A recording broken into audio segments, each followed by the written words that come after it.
Hotel বা রেস্টুরেন্টের মতন কীভাবে সহজ পদ্ধতিতে বাড়িতেই চিলি বেবিকর্ন বানাবেন সেই রেসিপিটা তোমাদের সাথে শেয়ার করছি। বা এটাকে তোমরা বেবিকর্ন মাঞ্চুরিয়ানও বলতে পারো। এটা খেতে কিন্তু দুর্দান্ত হয়েছিল। নমস্কার, আমি সুস্মিতাস কিচেনে সবাইকে স্বাগত। আজকে বেবিকর্নের একটা অত্যন্ত সুস্বাদু রেসিপি শেয়ার করছি।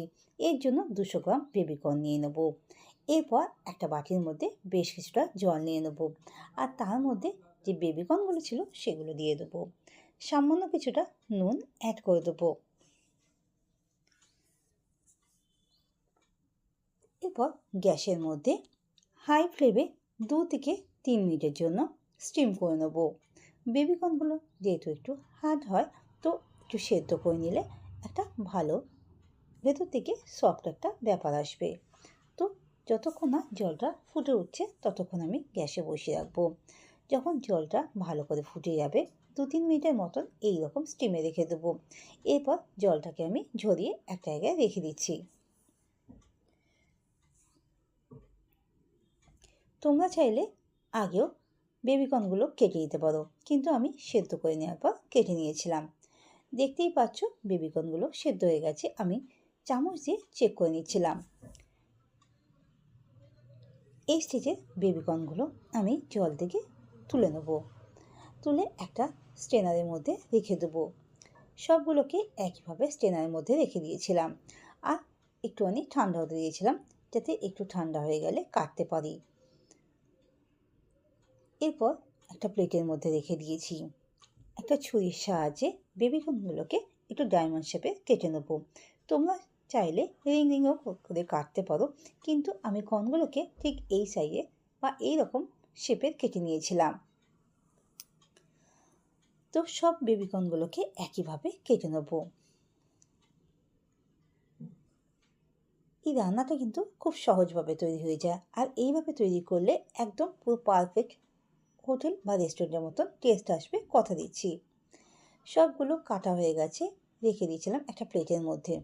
অন্যদিকে একটা বাটির মধ্যে 2 কাপের মতন কর্নফ্লাওয়ার নিয়ে নিয়েছিলাম, আর তার সাথে 1 কাপের মতন আমি চালের গুঁড়ো নিয়ে নিয়েছিলাম। এরপর এর মধ্যে আমি হাফ চামচের মতন কাশ্মীর লঙ্কার গুঁড়ো দেবো কালারের জন্য, আর হাফ চামচের মতন গোলমরিচের গুঁড়ো দেবো ফ্লেভারটা আর ঝালের জন্য, আর 1 চামচের মতন আদা আর রসুন আগে থেকে পেস্ট করে রেখেছিলাম সেটা দিয়ে দেবো। এরপর সব মশলাগুলোকে ভালো করে মিশিয়ে নেব। আর যে আগে থেকে সেদ্ধ করে রাখা বেবিকর্নগুলো ছিল সেগুলো এর মধ্যে দিয়ে দেবো। এরপর ভালো করে মশলাটার সাথে বেবিকর্নের গায়ে লাগিয়ে নেব। তারপর 5 মিনিটের জন্য রেস্টে রেখে দেবো। এইভাবে ভালো করে মিশিয়ে নেওয়ার পর হালকা টস করে নেব। আর যে নিচে যে মিশ্রণটা ছিল সেটা রেখে দেবো, পরে ব্যাটারের মধ্যে দিয়ে দেবো। এরপর সামান্য একটু হাতে জল দিয়ে ভালো করে মাখিয়ে নিয়েছিলাম। কড়াইতে বেশ কিছুটা রিফাইন অয়েল দিয়ে দিয়েছিলাম। তেলটা যখন ভালো করে গরম হয়ে যাবে তখন এর মধ্যে যে বেবিকর্নগুলো ছিল সেই ম্যারিনেট করা বেবিকর্নগুলো দিয়ে দেবো। এই স্টেজে গ্যাসের ফ্লেমটা লো টু মিডিয়াম রাখবো। একে একে সব বেবিকর্নগুলো এইভাবে দিয়ে দিয়েছিলাম। উল্টে পাল্টে 2 সাইডটাই হালকা লাল করে ভেজে নেব।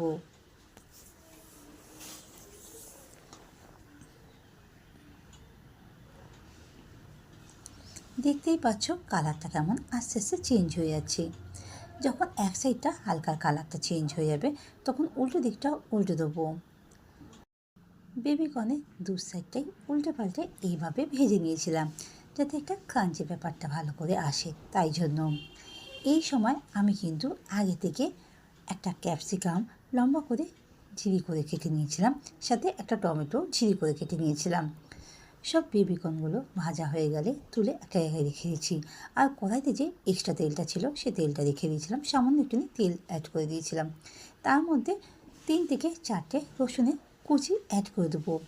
যখন একটা মিষ্টি গন্ধ বেরোবে তখন কেটে রাখা যে ক্যাপসিকামগুলো ছিল সেগুলো অ্যাড করে দেবো, আর সাথে একটা টমেটো স্লাইস। তো টমেটো স্লাইসগুলো দেওয়ার পর ভালো করে নাড়াচাড়া করব। আর এই সময় সামান্য একটুখানি নুন দিয়ে দিচ্ছিলাম, যাতে টমেটোটা আর ক্যাপসিকামটা ভালো করে ভাজা হয়। আশা করব এই সহজ পদ্ধতিতে বাড়িতে একবার বেবিকর্নে মাঞ্চুরিয়ান বা চিলি বেবিকর্ন বানিয়ে দেখতে পারো। খেতে কিন্তু দুর্দান্ত হয়েছিল। আর একবার এইভাবে বানিয়ে খেলে কোনো রেস্টুরেন্টে যাওয়ার কোনো প্রয়োজন পড়বে না। ভালো করে নাড়াচাড়া করে নেবো যতক্ষণ না টমেটো আর ক্যাপসিকামটা ভাজা হচ্ছে। তো যখন দেখবে এই রকম স্টেজে এসে গেছে, তখন এর মধ্যে আদা আর রসুনের পেস্টটা অ্যাড করে দেবো। মশলাগুলোকে ভালো করে কষিয়ে নেব। এরপর এর মধ্যে 1 চামচের মতন ভিনিগার অ্যাড করেছিলাম। তার সাথে বেশ কিছুটা সোয়া সস দিয়েছিলাম।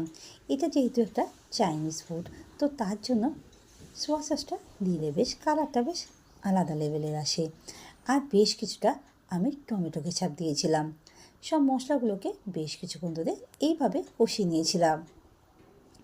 আর যেই বাটির মধ্যে আমি বেবিকর্নগুলোকে ম্যারিনেট করে রেখেছিলাম, সেই বাটির মধ্যে সামান্য কিছুটা জল অ্যাড করে সেই জলটা এর মধ্যে দিয়ে দিয়েছিলাম। যে কর্নফ্লাওয়ার আর চালের গুঁড়ো মিশ্রণটা যে বাটির মধ্যে ছিল, সেই মিশ্রণটা দেওয়ার পর ভালো করে নাড়াচাড়া করে নেবো। আর যে ভেজে রাখা বেবিকর্নগুলো ছিল, সেগুলো এর মধ্যে অ্যাড করে দেবো। সবগুলোকে মশলার সাথে বেশ কিছুক্ষণ ধরে নাড়াচাড়া করে নেবো। এই রকম স্টেজে গ্যাস কিন্তু লো টু মিডিয়ামে রাখবেন, আর ঢাকা দেওয়ার কোনো প্রয়োজন নেই। ভালো করে এইভাবে নাড়াচাড়া করে নেব। ভিডিওটা ভালো লাগলে লাইক আর শেয়ার করা অনুরোধ রইল। আর আমার চ্যানেলে নতুন বন্ধু হয়ে থাকলে চ্যানেলটিকে সাবস্ক্রাইব করে পাশে থাকা বেল আইকনটা অন করে দেওয়ার অনুরোধ রইল। তাহলে যে কোনো ভিডিও আপলোড করলে তোমরা চট করে নোটিফিকেশান পেয়ে যাবে। আর সার্ভ করুন গরম গরম। খেতে কিন্তু দুর্দান্ত হয়েছিল। নতুন আর পুরনো বন্ধুদেরকে অনুরোধ করছি ভিডিওটা স্কিপ না করে পুরো ভিডিওটা দেখো, তাহলে তোমাদের বুঝতে সুবিধা হবে। ওপর দিয়ে কিছুটা সাদা তেল ডেকোরেশন করে দিয়েছিলাম। তোমরা চাইলে দিতেও পারো, আর না বাড়িতে না থাকলে স্কিপ করে যেতে পারো। দেখতে যতটাই লোভনীয় হয়েছিল, খেতেও কিন্তু দুর্দান্ত হয়েছিল। টাটা, ভালো থেকো, সুস্থ থেকো।